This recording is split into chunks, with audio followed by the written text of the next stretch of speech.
धर्म और सांप्रदायिकता भाग 1। कई व्यक्ति धर्म और सांप्रदायिकता को एक समझकर दोनों को आपस में मिला देते हैं और एक का दोष दूसरे पर मढ़कर एक उलझन भरी स्थिति पैदा कर देते हैं। इस गड़बड़ी से बचने के लिए हमें धर्म, भावना और सांप्रदायिकता का अंतर भली प्रकार समझ लेना चाहिए। धर्म अंतःकरण की उन उच्च भावनाओं को कहते हैं जो मानव जीवन को उत्कर्ष एवं कल्याण के पथ पर ले जाती हैं।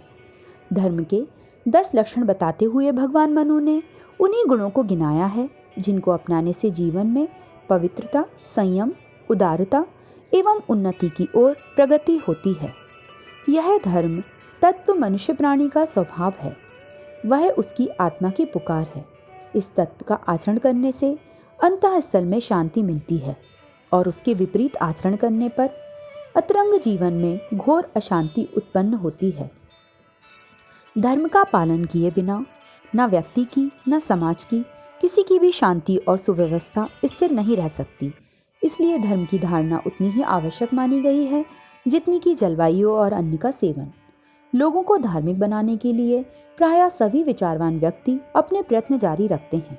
यही प्रयत्न सामूहिक रूप से भी विविध प्रक्रियाओं द्वारा किए जाते हैं। सदाचारी, कर्तव्यपरायण, सच्चे नागरिक, देशभक्त, लोकसेवक, धर्मवान एवं ईश्वर भक्त का एक ही अर्थ है। 2 पैर के पशु को सच्चे अर्थों में मनुष्य बनाने के लिए धर्म की अभिभावना की गई है। इस धर्म भावना को जीवन में भली भांति अंतःस्थल में अधिक गहराई तक धारण किया जा सके, इस दृष्टि से धार्मिक प्रथाएं, परिपाटियां, कर्मकांड, विश्वास, सिद्धांत, पूजा, उपासना, संस्कार, शास्त्र आदि की व्यवस्था की गई। यह सब बातें मिलकर एक समाज धर्म बनाता है। हिंदू धर्म, इस्लाम, ईसाईयत, बौद्ध धर्म आदि अनेकों धर्म समय की आवश्यकताओं को ध्यान में रखते हुए अवतरीन हुए हैं। देश काल पात्र की आवश्यकता और स्थिति का ध्यान रखते हुए समाज धर्मों का प्रचलन किया अथवा पुराने प्रचलनों में आवश्यक सुधार किया। इन सभी समाज धर्मों ने एक ही मूल धर्म तत्व से प्रकाश ग्रहण किया है। उसी के आधार पर उन्होंने अपना वह रूप विनिर्मित किया है। सभी समाज धर्म, सदाचार, कर्तव्यपरायणता, संयम, लोक सेवा, उदारता आदि उच्च मानवीय गुणों की मानव हृदय में स्थापना को अपना एकमात्र उद्देश्य मानते हैं। कार्यप्रणाली पृथक पृथक होते हुए भी सब धर्मों में समानता है। तरीके, विश्वास, विधान अलग होते हुए भी सब मनुष्य को सच्चे अर्थों में मनुष्य बनाने का प्रयत्न करते हैं। सब धर्मों में इतनी अतरंग एकता होते हुए भी आज हम देखते हैं कि धर्म के नाम पर भारी विद्वेष और रक्तपात फैल रहा है। इसे देखकर स्थूल दृष्टि वाले लोग ऐसा सोचने को विवश होते हैं कि सारे झगड़ों की जड़ यह धर्म ही है। जब तक इसे जड़ मूल से नष्ट नहीं कर दिया जाएगा तब तक ये दुनिया चैन से ना बैठ सकेगी। परंतु यह विचार बहुत ही उथला है। वह एक तर्क मालूम पड़ता है, पर वस्तुतः वह तर्काभास मात्र है। धर्म के लिए धर्म के कारण कभी कोई झगड़ा नहीं होता।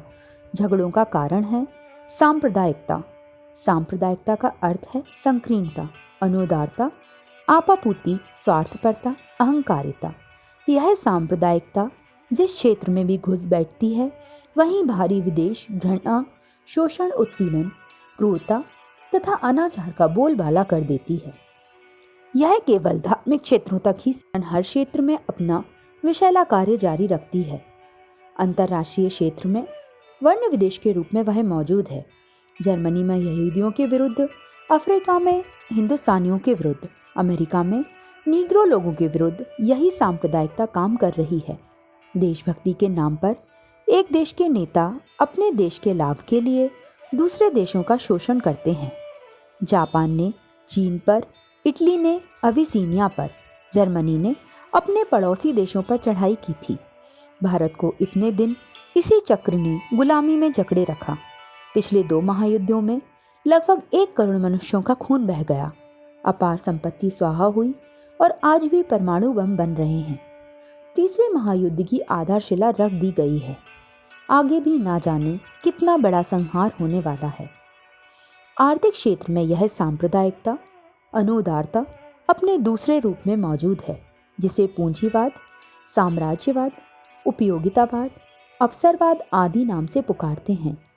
इन प्रक्रियाओं द्वारा एक वर्ग अपने लाभ के लिए असंख्यों को भूखा मारता है और उन्हें तबाह कर देता है।